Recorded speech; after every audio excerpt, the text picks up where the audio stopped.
bientôt 3000 ans, le théâtre Saint-Génie a percé les mystères de la nature humaine.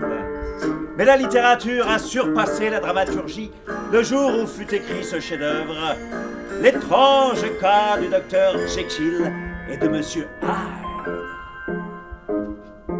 La compagnie Hannibal et ses éléphants est une vieille compagnie qui a plus de 2 siècles. Donc je n'en suis pas à l'origine, je ne suis qu'un des successeurs d'une longue famille. Nous, on est la 7e génération avec les anciens qui sont là, et il y a aussi la 8e génération qui joue dans ce spectacle. La compagnie, c'est une compagnie de saltimbanques et qui a du coup un peu ressurgi dans les années 90 lorsque les arts de la rue, enfin ce qu'on appelle maintenant les arts de la rue, ont connu cette propension à s'étendre sur le territoire français et international. Et du coup, on est retourné d'où on venait, c'est-à-dire à la rue.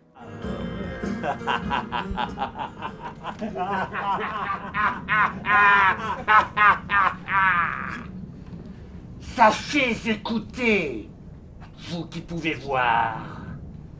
Sachez écouter, vous pourrez savoir ce que devient Londres quand vient le soir, lorsque les ombres se fondent au noir. Mais qui me dérange à cette heure-ci? Maître Utterson.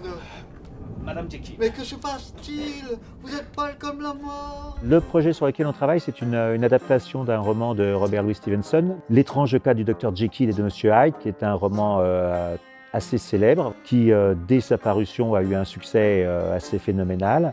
Il y a eu par la suite plein d'adaptations cinématographiques. Et nous, ce qui nous intéressait, comme on travaille dans la rue, c'était d'apporter cette histoire que le jeune public ne connaît pas, que le tout public connaît, mais par les versions cinématographiques bien souvent et non pas par le roman. Et à partir de la base du scénario du roman, inventer une histoire théâtrale. Nous, ce qui nous intéressait après, comme c'est une course-poursuite en fait dans les rues de Londres à la fin du 19e siècle, comme c'est un notaire qui essaie de percer la vérité et qu'il passe d'un endroit à un autre, du coup on a fait une scénographie qui nous permet éventuellement de changer d'un endroit à l'autre rapidement avec un système de rideaux qui s'ouvre, qui se ferme, et comme ça on trimballe le public aussi de gauche à droite, de droite à gauche, comme ça il ne sait jamais qu'est-ce qui va s'ouvrir, qu'est-ce qui va se fermer. C'est cette boîte à images qui est derrière nous qui va nous servir à raconter cette histoire. Donc on va essayer de jongler entre le suspense, l'histoire terrible que raconte Stevenson, et le côté burlesque qui va être mis en avant par des personnages qui ont peur. Et le but du spectacle, c'est que nous-mêmes, spectateurs et acteurs, on s'amuse à se faire peur. Alors c'est vrai que si on est fidèle au scénario du roman, qui est cette enquête policière, il y a une grande liberté d'adaptation puisqu'il y a des personnages qui n'existent pas ou qui existent peu dans le roman et que nous on a mis en valeur pour pouvoir créer justement une sorte de conflit et d'obstacle à l'enquête du notaire et aussi de complicité, puisqu'il va y avoir des complices dans cette enquête. Donc on joue un petit peu avec tout ça, oui, c'est une adaptation libre à ce niveau-là, oui. Que voulez-vous? Je suis ravi de faire votre connaissance. Ah! Ravi de faire ma connaissance. Vous êtes bien le premier. Alors, regardez-moi bien. Et dites-moi, personne ne vient dans cette impasse par hasard à cette heure de la nuit. Alors, que faites-vous ici? Donc là, on en est à un moment donné où le décor n'est pas fini, les costumes ne sont pas finis, les accessoires ne sont pas tous là. Il y a plein de finitions à faire et on commence à répéter, c'est-à-dire qu'on installe le jeu au fur et à mesure. Et en fait, on a commencé par une résidence de répétition à l'atelier 231 au mois de janvier. Et là, ça fait pareil, 2 fois 4 jours qu'on travaille ici au Moulin Fondu. Si seulement la charité était récompensée. Elisabeth! Vous me faites toujours peur quand vous rentrez par le laboratoire. Justement, j'y avais installé un grand miroir. Où est-il? Je l'ai remis devant votre chambre à coucher. Elisabeth, je vous prie dorénavant de vous abstenir de faire le ménage dans mon laboratoire. Comme vous voudrez. Quant à ce miroir, il y était très bien et vous l'y remettrez s'il vous plaît. Comme vous voudrez, docteur. Votre dîner est prêt. C'est inutile, Elisabeth. Je sors ce soir. Vous sortez sans dîner? Et je n'ai pas faim pour l'instant. En fait, on a fait une première sortie publique, visite de chantier, comme on appelle, à l'atelier 231, au bout de nos 8 jours de travail. On a présenté une première partie du spectacle, les 30 premières minutes à peu près. C'était plutôt une répétition qu'une représentation. Et on a montré cela à un collège, donc des élèves de 3e qui ont une option théâtre. Et du coup, ça permettait d'avoir des échanges, c'était très intéressant. Et là, en fait, c'est notre deuxième rencontre avec un public. Alors là, c'est pas du tout le même public, hein, parce qu'on avait, entre guillemets, un vrai public à l'atelier 231, puisque c'était des élèves, donc des gens voilà, qui ne nous connaissent pas forcément. Là, je crois que cet après-midi, les gens qui vont venir nous voir, ce sont plus des producteurs, des gens du métier, etc.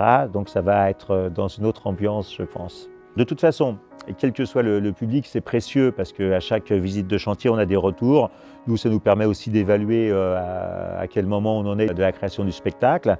Et puis, ce qui est intéressant, c'est les retours des spectateurs. Donc, d'avoir des retours, par exemple, de collégiens, c'était super parce qu'on s'est retrouvés devant des collégiens qui ne sont pas allés au théâtre déjà depuis des mois et des mois. Donc, il y avait aussi la surprise de revoir du spectacle vivant, qui ne connaissent pas du tout le roman, qui découvrent cela avec leurs yeux de jeunes spectateurs, un peu néophytes, entre guillemets. Là, on va jouer devant des professionnels qui, eux, sont initiés, qui connaissent le spectacle, qui se posent donc d'autres questions que peuvent se poser de simples spectateurs et qui donc vont faire des retours un petit peu de l'endroit où eux, ils sont. Le fait d'avoir un œil de programmateur, ça permet aussi d'avoir un autre regard sur la création, oui, bien sûr.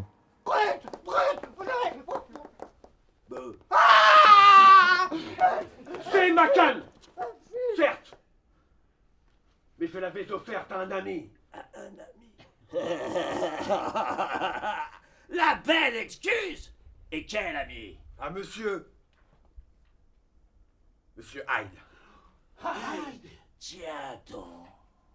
Jolie fréquentation! Nous, quand on a fait cette création, on avait pris beaucoup d'avance. On savait qu'on allait lancer les choses et en fin de compte, on s'est retrouvé complètement prisonnier du fait que le collègue qui fabrique les masques, il habite à Bruxelles, qui devait nous apporter les masques en avril et qu'il n'a pu venir qu'en septembre. Nous, on devait faire construire le décor en juillet, août. Mais malheureusement, sur 40 dates qu'on devait jouer cet été, on n'en a joué que 5, ce qui a réduit fortement le budget de création.